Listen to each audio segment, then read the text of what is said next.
My name's Brooke Patterson. I'm very nervous. I have 2 children, and really I'm here for the smaller one. He's 9. He's a 4th grader. My daughter is a sophomore in college now. I would really like for people to close their mouths and open their ears. If your child is in elementary school, you should be standing on this line. As far as 6th grade on, I agree with everything that needs to be done. I mean, you're really naive if you think your kids don't know what's going on by 6th grade and starting to lose virginity. It's a real thing, okay? I've been very transparent with my older one for her whole life, okay? I know what goes on with these kids. You should know. If you're not checking your kids' phones and their social media, you should, because you're really naive if you think by middle school these kids don't know what's going on. What we're here for, I think, is to suggest to the board how we can work together to make this happen. If you really listen, they don't have a choice. They have tabled this to hear your opinion. Stand in line, okay? They want to hear how we can fix this and work together. They don't have a say, okay? So that being said, as far as respect, diversity, religion should have nothing to do with this. I've seen people that aren't parents standing up here throwing their opinions and their religious beliefs. I'm Catholic. I'm raised to love everybody. I'm not a messenger of God. I'm not God. It's not anybody's place to say who's right or wrong for how they identify or what they believe in. And you really should be raising your kids to treat people with respect regardless of how they identify, okay? These kids are not on borrowed time.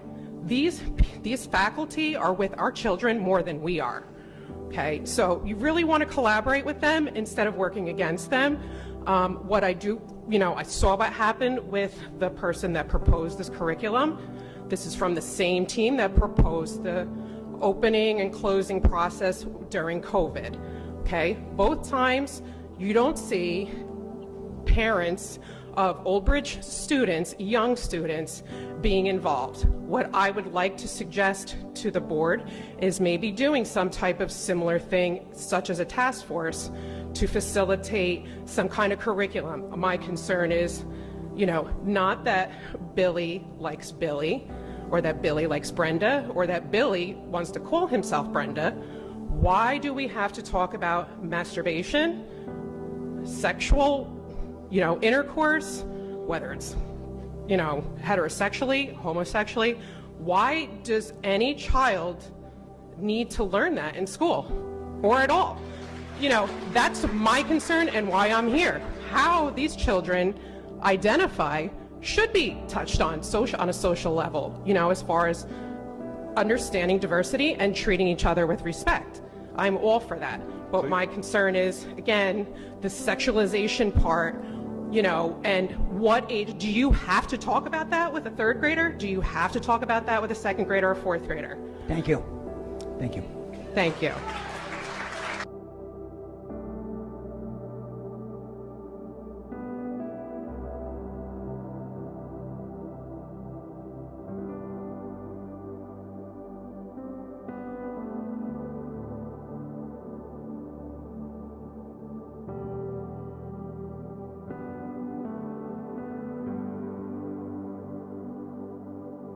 All of this stuff on every one of our children, from kindergarten all the way through 12th grade.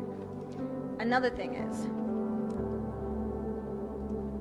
we didn't get these curriculum guides until 2 of us emailed requesting them. How come these weren't sent to us when they were done being edited? If you see the amount of material that these teachers covered, which they did an amazing job, but for us to have only a week to go over this new curriculum is not enough time. I don't feel comfortable sitting here and voting on curriculum when I wasn't given enough time to go through it and actually see what the new curriculum consists of. And why did we have to reach out to even receive that? I wanted to be transparent when it came to discussing the curriculum. And I know full well from personal experience that teachers work really hard over the summer to write the curriculum. While they're paid for their time, they're working. So I am in no way diminishing their work, their time, their effort that they put in. So I just want to preface this by saying that. My main issue here is, and I said this last week, I feel like the approval of curriculum has been a formality at these meetings, when in reality it should be a focus. It's literally the foundation of what we do as a school district. It's the curriculum. It's what our children are learning. So I think if Mr. Solikowski recalls the year of the health curriculum, we provided him with the health curriculum in early August. He didn't want to have the meeting in early August. He wanted to wait for the parents to get back from summer vacation, and we had that meeting in the end of August. So again, that's what we did in past practice. We had the curriculum meeting in August prior to this, and that one year we pushed it. Mr. Solikowski pushed it back further because he wanted the parents to be back from vacation so they could get the curriculum meeting.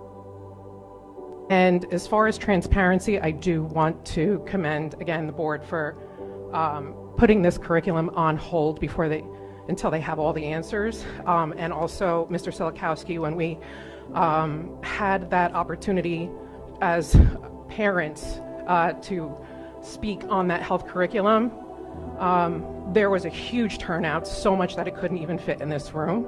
So I would love to see more of that. And I don't think that there was anything wrong with holding off for parents to come back and have a say in that, because I'm so thankful that that was turned away.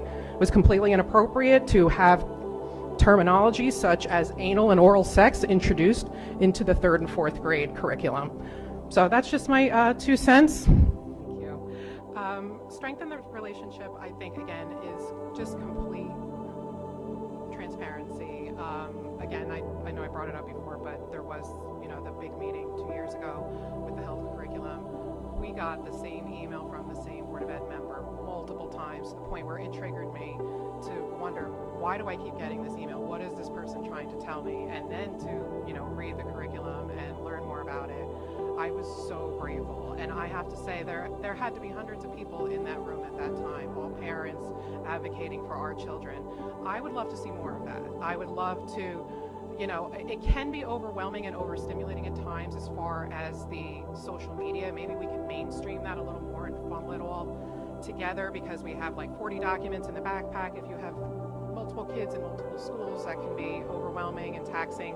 I have to go to Twitter to see the principal's Spirit Week and go to the PTA page on Facebook to see what's going on with events.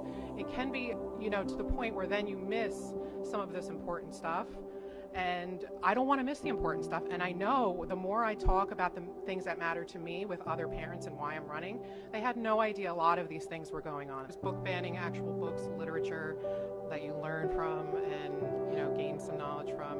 No, absolutely not. I do not encourage, I don't support book banning. Since again, we're on YouTube and we're in a classroom being filmed by teenagers, we'll leave it to your imagination, but if we're talking about things that rhyme with corn, I am absolutely not okay. Okay, thank you, you figured it out. I am absolutely not for that anywhere near our schools. As far as any vulgarity, I've seen some recent bills that have been trying to be proposed to the state of New Jersey, and I am not for it. There's no, positions that should be introduced to our kids, or any sexual promiscuity or anything of that nature. That should be under the parents' thumb and nobody else. Thank you.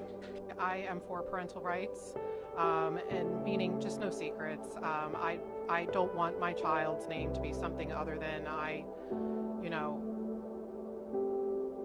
co-signed, and that should be a transparent conversation between me and my child. If I felt that my child was struggling in some kind of identity crisis, or just struggling in general and I couldn't figure it out, and I found out the school knew something that my child was struggling with that we could have been working on with a therapist, or and with each other, there would be a huge problem for me not knowing what's going on. And just to be very clear, of course, I want to protect this community, but every child should be umbrellaed under the same policy and under the same safety measures as the next child. So no, I'm not for keeping parents, in the dark about this kind of thing. And we can't amend the 5756. We've been down this road. So it would essentially have to be a brand new policy, if nothing else.